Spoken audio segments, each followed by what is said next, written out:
जरा यूं तसव्वुर करें कि एक आम सा घर है, शाम का वक्त है, दस्तरखान बिछा है, बच्चे इंतजार में है कि खाना लगे, सब कुछ मामूल के मुताबिक है। मगर उसी लम्हे हजारों किलोमीटर दूर एक समुद्री रास्ते पे जहाज रुकना शुरू होता है। कोई धमाका अब तक नहीं पहुंचा, कोई खबर फौरी असर नहीं दिखा रही, मगर एक खामोश लहर चलती है। पहले ईंधन महंगा होता है, फिर खाद की कीमत बढ़ती है, फिर किसान हिसाब बदलता है, फिर फसल का मिजाज बदलता है और कुछ महीनों बाद वही दस्तरखान जहां सब कुछ पहले जैसा लगता था, आहिस्ता आहिस्ता बदलना शुरू हो जाता है। रोटी जरा छोटी हो जाती है, सालन में मिकदार कम हो जाती है, फल कभी कभार रह जाते हैं। घर वाले सोचते हैं कि आखिर बदला क्या है, हालांकि असल तब्दीली कहीं और शुरू हुई थी। यही वो कहानी है जो अब बन रही है, एक ऐसी जंग जिसकी आवाज नहीं आई मगर असर सीधा जिंदगी के सबसे बुनियादी हिस्से तक पहुंचा। गोलियां नहीं चली यहां पर, कहीं और चली। फैसले यहां पे हुए, उन फैसलों की बाज़गश्त बाजारों में सुनाई दी, जहां कीमतें खामोशी से ऊपर चढ़ी, आम आदमी की पहुंच आहिस्ता आहिस्ता कम हुई। और ये कोई अचानक आने वाला तूफान नहीं था, ये वो सैलाब है जो आहिस्ता आहिस्ता चढ़ा। पहले जमीन गीली की, फिर कदम डगमगाए और आखिरकार इंसान को एहसास हुआ कि पानी कहां से आया, मगर तब तक बहुत कुछ बदल चुका था। आप सब पर सलामती हूं, मैं यासिर रशीद हूं और आप देख रहे हैं सुनो न्यूज। नाज़रीन, ये जो आबनाए हरमुज़ पर कशीदगी आप देख रहे हैं, इसका सबसे बड़ा असर मिसाइलों या जंगी बयानात में नहीं है, बल्कि खामोशी से आपके खाने की प्लेट तक पहुंचा है और मजीद पहुंच सकता है। यही वो पहलू है जिसे अभी तक दुनिया ने पूरी शिद्दत से महसूस नहीं किया। मगर माहिरीन बार बार एक ही बात कहते हैं कि असल असर आना अभी बाकी है। अब इसको सादा अंदाज में समझे तो मसला ये नहीं कि दुनिया में खुराक कम हो चुकी है, मसला ये कि खुराक वहां से यहां तक कैसे पहुंचेगी और किस कीमत पर पहुंचेगी। आबनाए हरमुज़ आम समुद्री रास्ता नहीं रहा, यह वो रास्ता है जहां से दुनिया की समुद्री तिजारत का बड़ा हिस्सा गुजरता था, बंद किया गया। खासतौर पर तेल और खाद के लिए जब उसी रास्ते पर रुकावट आई तो उसका असर सीधा खेत से लेकर बाजार तक हर जगह महसूस हुआ। अभी जो सूरत हाल है वो बज़ाहिर ज्यादा खतरनाक नजर नहीं आ रही, क्योंकि जो खुराक इस वक्त मार्केट में मौजूद है वो महीनों पहले तैयार हुई थी। किसान ने फसल उगाई, कटाई हुई, स्टोरेज में गई, मार्केट तक पहुंची। एक लंबा अमल था, इसलिए आपको भी कीमतों में सिर्फ मामूली इजाफा नजर आता है। आलमी सतह पर खुराक की कीमतों में चंद फीसद इजाफा हुआ है, जो बज़ाहिर ज्यादा नहीं लगता, मगर असल कहानी उसके पीछे छुपी है। असल मसला लीक का है, यानी ताखीर का। जब तेल महंगा होता है तो फौरी असर ट्रांसपोर्ट पे आता है, खाद महंगी होती है, अगली फसल की लागत बढ़ती है, फिर वो महंगी फसल जब मार्केट में आती है कीमतें अचानक ऊपर जाती हैं। यही वो सिलसिला है जिसे माहिरीन कह रहे हैं कि अभी मुकम्मल तौर पर सामने नहीं आया। अब इसको एक मिसाल से समझें कि अगर खाद महंगी होगी तो किसान अगली फसल के लिए या तो कम खाद इस्तेमाल करेगा या ज्यादा कीमत पर खरीदेगा। दोनों सूरतों में पैदावार मुतासिर होनी है, या तो पैदावार कम होगी या पैदावार की लागत ज्यादा होगी। और जब पैदावार कम या महंगी होगी तो मार्केट पे कीमत खुद ब खुद बढ़ जाएगी। इसलिए आलमी इदारे खबरदार कर रहे हैं कि अगर हरमुज़ की सूरत हाल लंबी चली तो खुराक का मसला सिर्फ महंगाई तक महदूद नहीं रहना, बल्कि रसाई का मसला भी बनना है। खासतौर पर वो ममालिक जहां लोग अपनी आमदनी का बड़ा हिस्सा सिर्फ खाने पर खर्च करते हैं, जैसे जनूबी एशिया और अफ्रीका के कई ममालिक। यहां एक और अहम बात है जिसे अक्सर नजरअंदाज किया जाता है कि अमीर ममालिक में अगर खुराक महंगी होती है तो लोग अपनी तरजीहात बदल लेते हैं, मगर गरीब ममालिक में ऐसा नहीं होता। वहां लोग पहले ही अपनी आमदनी का बड़ा हिस्सा खाने पर खर्च कर रहे होते हैं, इसलिए जब कीमत बढ़ती है तो वो खुराक की क्वालिटी कम कर देते हैं। फल, सब्जियां और प्रोटीन कम हो जाते हैं, सस्ती चीजों पर इन्हसार बढ़ता है। उसका असर फौरी नहीं, आहिस्ता आहिस्ता सेहत पर पड़ता है, खासतौर पर बच्चों पर। अब सवाल यह कि क्या सूरत हाल वाकई इतनी संगीन है? यहां पर माहिरीन की राय थोड़ी तकसीम है। कुछ कहते हैं खतरा बहुत बड़ा है अगर ये बहरान लंबा चला, जबकि कुछ का कहना है दुनिया इस बार बेहतर पोजीशन में। उसकी वजह यह कि इस वक्त आलमी सतह पे अनाज की पैदावार रिकॉर्ड सतह पे है, स्टॉक भी काफी है, यानी अगर सप्लाई चेन मुकम्मल तौर पे ना टूटे तो दुनिया इस दबाव को कुछ हद तक बर्दाश्त कर सकती है। लेकिन यहां असल शर्त यही है कि सप्लाई चेन चलती रहे। अगर हरमुज़ में रुकावट लंबी हुई या वहां पर टैक्स लगा तो फिर मसला पैदावार का नहीं रहेगा, तरसील का भी होना है और महंगी का भी। जब तरसील रुकेगी तो मार्केट में गैर यकीनी सूरत हाल बढ़ेगी, जिससे कीमतें तेजी से ऊपर जाएंगी। या तरसील हुई, टैक्स लगा तो वैसे ही कीमतें ऊपर जानी है। यही वजह है कि इस वक्त दुनिया की नजरें सिर्फ जंगी महाज पे नहीं बल्कि हरमुज़ पे है।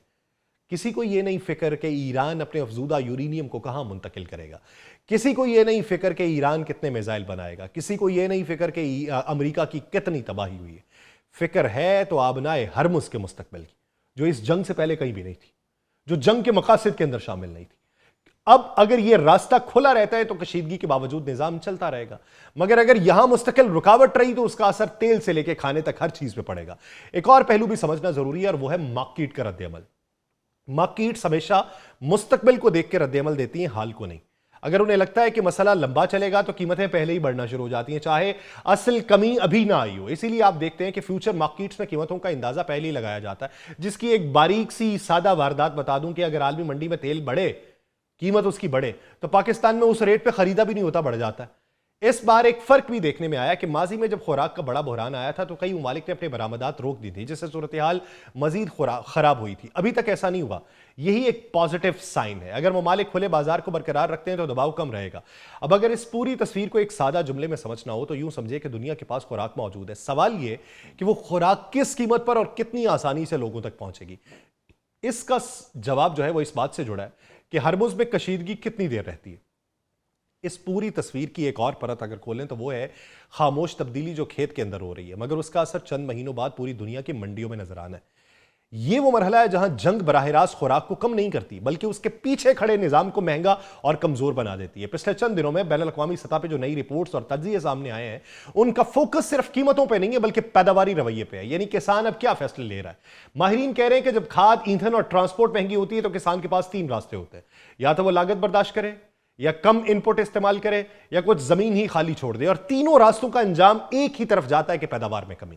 यहां एक अहम नुक्ता सामने आता है जिस पर काफी तवज्जो दी जा रही है। कुछ ज़राई माहिरीन के मुताबिक इस साल बहार की बुवाई के दौरान अगर किसानों ने खाद कम इस्तेमाल की तो फसल का साइज वही रह सकता है, मगर उसकी क्वालिटी और पैदावार फी एकड़ कम हो जाएगी। यानी बज़ाहिर खेत वैसा नजर आएगा मगर उससे निकलने वाली पैदावार कम होगी। इसको ड्रॉप एंड यील्ड कहा जाता है और यही वो खामोश खतरा है जिसे अभी आम आदमी महसूस नहीं कर रहा। इसके साथ मजीद ये कि यूरोप और शिमाली अमेरिका के ज़राई इदारे इस बात पर भी नजर रखे हुए हैं कि क्या किसान अपनी फसलों का इंतखाब बदल रहे हैं। कुछ इब्तदाई इशारे मिल रहे हैं कि जहां खाद ज्यादा दरकार होती है वहां किसान निस्बतन कम लागत वाली फसलों की तरफ जा सकते हैं। अगर यह रुझान बढ़ा तो आलमी सतह पर कुछ मखसूस अजनास की सप्लाई मुतासिर होगी, चाहे मजमूई पैदावार ज्यादा ही क्यों ना रहे। एक और पहलू जो अब सामने आ रहा है वो है शिपिंग का सिलेक्टिव फ्लो, यानी जहाज मुकम्मल तौर पर बंद नहीं मगर तरजीही बुनियादों पर चल रहे हैं। जरूरी कार्गो को महदूद इजाजत मिल रही है जबकि कम तरजीही सामान ताखीर का शिकार है। इसका मतलब यह कि खाद और ज़राई केमिकल्स की सप्लाई हर मुल्क तक यकसा रफ्तार से नहीं पहुंच रही। कुछ ममालिक को वक्त मिल रही है, कुछ को देर से, कुछ को महंगी। यही अदम तवाजुन बाद में कीमतों में फर्क की शक्ल में आएगा। बैनुल अक़वामी मालियाती इदारों के अंदर भी इस वक्त एक और बहस है और वो है सेकेंड री इन्फ्लेशन वेव की। यानी पहली लहर तेल की कीमतों से आती है, दूसरी लहर खुराक से आती है और यह ज्यादा देर पा होती है। कुछ माहिरीन खबरदार कर रहे हैं कि अगर हरमुज की सूरत हाल बरकरार रही तो यह दूसरी लहर साल के वस्त तक नुमाया होगी, खासतौर पर उन ममालिक में जहां करेंसी पहले ही दबाव में है। इसी दौरान इंश्योरेंस और फाइनेंसिंग का एक अलग बहरान भी जन्म लेगा। जहाजों के लिए वार रिस्क इंश्योरेंस की कीमतें बढ़ जाएंगी। कुछ बैंक ऐसे रूट्स के लिए फाइनेंसिंग में हिचकिचाहट दिखा रहे हैं। इसका नतीजा यह निकल रहा है कि तजारत सिर्फ महंगी नहीं हो रही बल्कि सुस्त भी हो रही है। और जब रफ्तार कम होती है तो मार्केट में गैर यकीनी बढ़ती है। एक और कम जेर बहस आने वाला पहलू जखीरा अंदोजी का है। कुछ ममालिक और बड़ी कंपनी एहतियातन ज्यादा खरीदारी शुरू कर देती हैं ताकि मुस्तकबिल के खतरे से बचें। उससे वक्ती तौर पे मार्केट में तलब बढ़ती है, कीमतें ऊपर जाती हैं, चाहे हकीकी कमी अभी ना भी हो। यही अमल माजी के बहरानों में भी देखा गया और अब भी इसके इब्तदाई आसार दिखाई दे रहे हैं। माहिरीन ये कहते हैं कि आलमी निज़ाम मुकम्मल तौर पर टूटने वाला नहीं, क्योंकि ज़राअत एक ही जगह पर मुनहसर नहीं है। दुनिया के मुख्तलिफ खित्तों में पैदावार होती है। अगर एक जगह दबाव आता है तो दूसरी जगह उसकी कुछ हद तक तलाफी हो सकती है। मसला ये है कि यह तवाज़ुन वक्त लेता है और इस दौरान कीमतों का दबाव बरकरार रहता है। अगर इस सब को एक साथ जोड़ा जाए तो तस्वीर कुछ यूं बनती है कि अभी असर नरम है मगर बुनियादें हिल रही हैं। खाद महंगी हो रही है, सप्लाई सुस्त है, किसान मोहताज फैसले ले रहा है, मार्केट गैर यकीनी का शिकार है। ये सब अवामिल मिलकर एक ऐसा दबाव बनाएंगे जो फौरी धमाके की शक्ल में नहीं बल्कि आहिस्ता आहिस्ता कीमतों के ऊपर आएगा। और यही वो मरहला है जहां सबसे बड़ा खतरा छुपा है, क्योंकि जब असर आहिस्ता आता है तो उसकी शिद्दत को देर से समझा जाता है। जब तक कीमतें वाज़े तौर पे बढ़ती हैं तब तक कई फैसले हो चुके होते हैं, कई फसलें बोई जा चुकी होती हैं, कई रास्ते बंद हो चुके होते हैं। इसलिए आलमी सतह पे असल सवाल यह नहीं कि कीमतें बढ़ेंगी या नहीं, बल्कि यह कि कितनी देर में, कितनी शिद्दत से और कौन से ममालिक इसका सबसे ज्यादा बोझ उठाएंगे। तो हम उम्मीद करते हैं कि यह मंजरनामा छटे, कुछ राहत आए, बेहतरी का सामान हो और यूं जो इस वक्त गैर यकीनी छाई है वो खत्म हो जाए। मुझे दीजिए इजाजत, अल्लाह निगहबान।